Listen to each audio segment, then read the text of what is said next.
धन्यवाद vice chairman panel में फौजिया खान जी में, उनको आना है तो इसके पहले उनको बोलना भी है इस विषय पे, तो मैं उनसे अनुरोध करता हूँ कि वो अपना भाषण करके फिर वो इस पे दर है।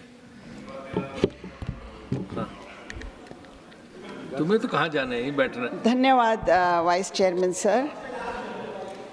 सर, किसी ने कहा है कि लहरों के साथ तो लाशें बहा करती हैं, अगर तू जिंदा है तो उठ, खड़ा हो और सवाल कर, क्योंकि तेरे सवाल ही तुझे जिंदा करते हैं।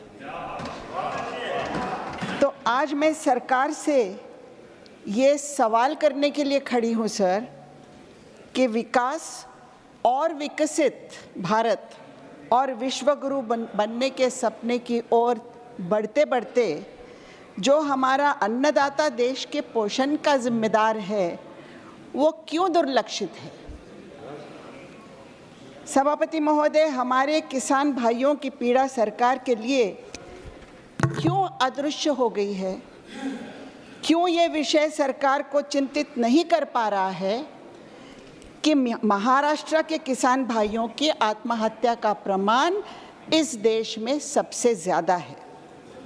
जो एनसीआरबी के आंकड़ों के अनुसार 2022 में किसान भाइयों की जितनी आत्महत्या इस देश में हुई है उसमें से 37% आत्महत्याएं महाराष्ट्र में हुई हैं, जिसका अर्थ ये है कि हर रोज़ 11 किसानों की आत्महत्या महाराष्ट्र में हो रही है। कारण ये है कि किसान भाइयों की असल विषयों को एड्रेस करने में सरकार अपयशी ठहर रही है। सभापति महोदय, क्यों? जैसे किसान के उत्पादन को योग्य कीमत नहीं मिलना, फसल के लिए लिया गया कर्ज अदा न कर पाना, नैसर्गिक आपदा आती है तो फसल बीमा का नहीं मिलना, बरसात पर निर्भर रहना, कभी सूखे से कभी तूफानों से पीड़ित हो जाना, बिजली का प्रश्न से बेहाल हो जाना या जंगली जानवरों के प्रश्न से परेशान हो जाना। किसानों की ये पीड़ा आपको क्यों नहीं दिख रही है? नवंबर 2021 से मई 2022 लगभग 2.71 लाख हेक्टेयर इतना क्षेत्र महाराष्ट्र में अनसीजनेबल रेन्स, हेलस्टॉर्म्स और विंडस्टॉर्म्स से तबाह हो गया।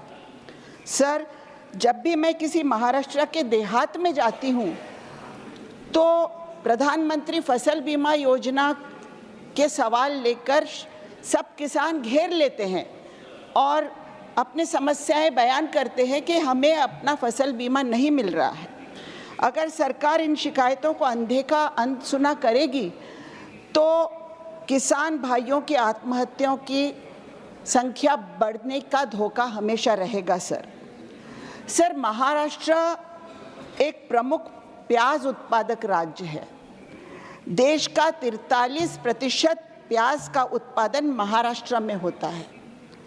महाराष्ट्र का प्याज उत्पादक किसान आज निराश और हतबल हो गया है, क्योंकि सर 4 महीने की निर्यात निर्बंध के पश्चात अब 40% निर्यात शुल्क आकारा जा रहा है और इसमें अंतर्राष्ट्रीय बाजार में प्याज कहीं दूर स्पर्धा में रह गई है।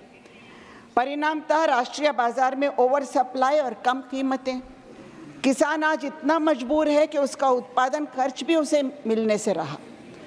सर, अब नुकसानग्रस्त किसान भारी निराशा में डूबा हुआ है। सरकार किसानों की ज़रूरतों का हल निकालने में नाकाम हो गई है। सर, न प्याज की कीमतों में स्थिरता आ पा रही है, न किसानों को हमी भाव मिल रहा है। सरकार द्वारा प्याज उत्पादक किसानों की समस्याओं को पूरी तरह नज़रअंदाज किया गया है और ये किसान पूरी तरह बेसहारा ही रह गए। सर, इससे विपरीत इन निर्यात निर्बंधों से सप्लाई चेन पर विपरीत परिणाम हो रहा है, जिससे व्यापारी एक्सपोर्टर्स भी प्रभावित हो रहे हैं। सरकार की ओर से सर तुरंत कोई पॉलिसी तय होने की आज आवश्यकता है इन प्याज उत्पादक किसानों के लिए, क्योंकि इनको राहत मिल सके। सर, उसी तरह नागपुर के संतरा उत्पादक किसान या मराठवाड़ा के कपास उत्पादक किसान, सोयाबीन उत्पादक किसान, इनके भी इसी तरह की समस्याएं हैं। सर, एक और विषय की ओर मैं आपका ध्यान आकर्षित करना चाहती हूँ कि ये नामो ड्रोन दीदी स्कीम, इसके लिए 500 करोड़ रुपए का प्रावधान किया गया है। कहा गया है कि महिलाओं को सशक्त करने के लिए ये योजना है, बहुत अच्छी बात है। परंतु इस विषय की एक बात मैं समझ नहीं पा रही हूँ सर, कि एक और तो टेक्नोलॉजी का ये यूज़ करके हम लोग केमिकल फर्टिलाइज़र्स और पेस्टिसाइड्स का उपयोग कर रहे हैं, और दूसरी ओर national mission on natural farming का उद्देश्य केमिकल का उपयोग कम करके सस्टेनेबल प्रैक्टिसेस की वृद्धि करना है। और इसके प्रावधान में 459 करोड़ रुपए से 465 करोड़ कम किए गए हैं सर, यहाँ तक आ गई है राशि, जिसमें पिछले वर्ष निधि का उपयोग केवल 21% हुआ है।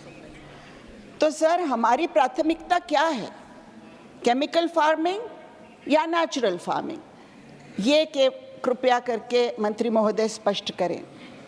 Sir, the procurement of nutri and coarse grains in Maharashtra was 135.94 thousand tons in 2021, which later significantly decreased to 40.70 thousand tons in 2021-22.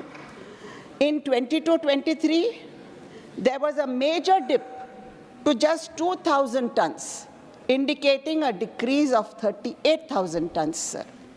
The procurement of oil seeds, pulses, and copra at MSP under PM Asha in Maharashtra was 57% in 2019-20, which dipped to 51% in 21-22. तो sir, इस budget में इनमें से किसी का जवाब मुझे नज़र नहीं आया।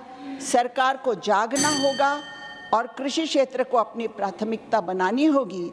केवल ये कहना पर्याप्त नहीं है कि productivity and resilience in agriculture are number 1 priority in the budget. Thank you sir. Thank you Fauzia.